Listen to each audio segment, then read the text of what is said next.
Hop Uncensored is the vibe, so subscribe.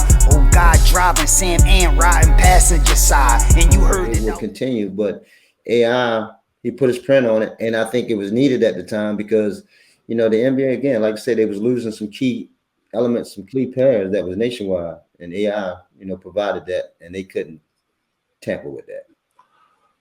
Absolutely. 90s. We there the year Sprewell choked Carlesimo, if I'm not mistaken.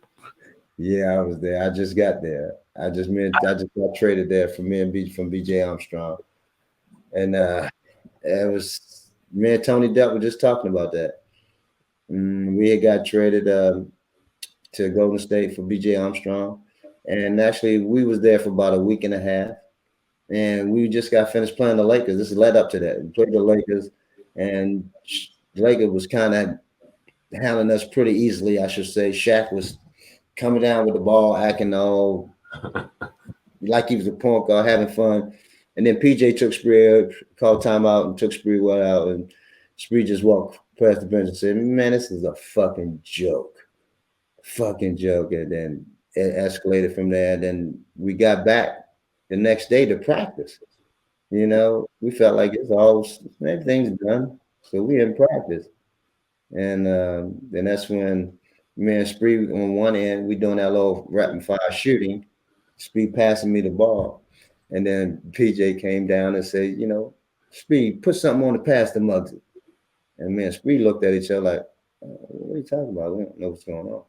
So he walked back, and then he came back and said, put a little, then he said, put a little explicit behind it, put something on the other pass to Moggsy.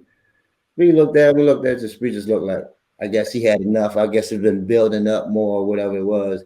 He just slammed the ball. Man, I'm tired of this shit. What the fuck you talking about? Muggs ain't talking about me putting them on the pass. You up there? I'm tired of you fucking. And then that's when it all happened. Bam. Huh. Yeah, I was there. You know how they write it, and I'm reading it verbatim right now. When he attacked Coach Carlesimo during Warriors practice, he was talking about making Christmas practice. He threatened to kill him. He was choking him. He came back. He hit him. Did it go down as violently as they were talking about, or how they were writing about, or was it a little differently than being there on the court? Well, you know how in the heat of the moment when everything is happening, Spree had his neck like, "No, I'm gonna kill you. I'm gonna kill you." That type of situation.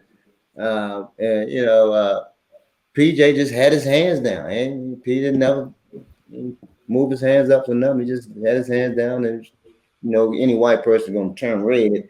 It being choked, I didn't know how much force was, Spree had on it, but they came and broke it up. We, then of course we kind of got Spree apart.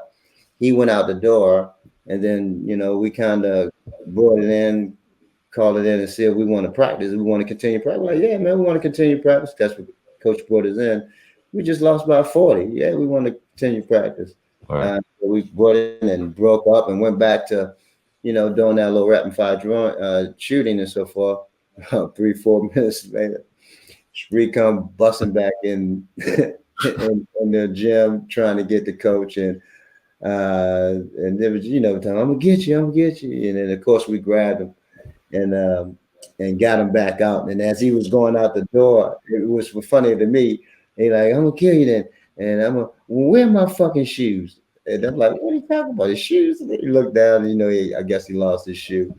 And, but it was funny, man. At the, once it all said and done, once we kind of looked about, like, it wasn't to the point where it was going to be really that violent. So that thing happened, unfortunately. Can you talk about your nonprofit organization?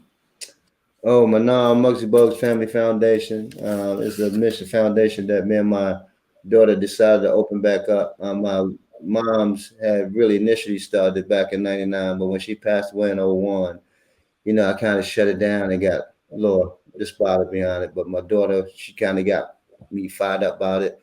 We opened it back up in 2013.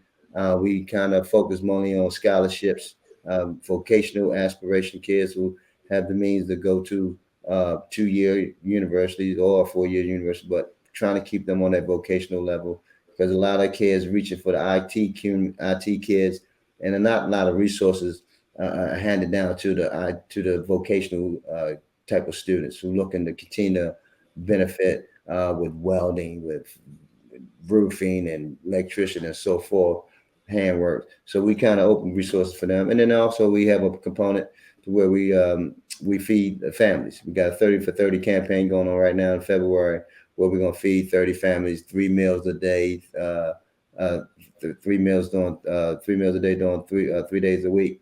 And then just trying to make sure that they have some resources that they can reach out to.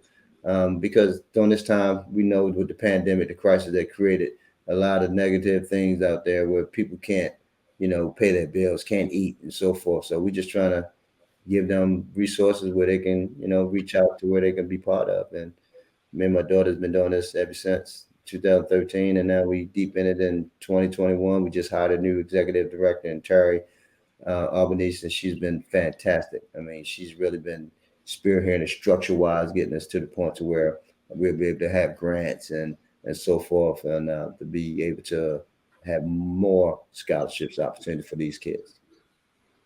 Dave, we definitely appreciate your time, Mr. Moggsy Bogues, on the podcast, man. This has been a great interview. If you want to give some lasting remarks to the people out there listening, and then your social media handles or where people can find you or what they need to be watching from you, that'd definitely be appreciated. Well, they can find us everywhere. Going out 3OG podcast. They can find us on Spotify, Apple, Amazon. I got my boy Charles Oakley with me, Earl Curtin, 2-time champion, as well as Ashley Strobman. So we got a nice little cast, man. We have some great folks that's on there with Zoe and Vince Carter, the Dick Vitale coming up, Steve Smith, NFL player, and so forth, Ron Harper, Spud Webb. I could continue on. So it has been great, man. So I appreciate you guys having me on. Appreciate you, man. It's an honor. Absolutely. True honor. Thank you. Moggsy Bogues on the podcast. Salute. All right, brother. PC. Peace.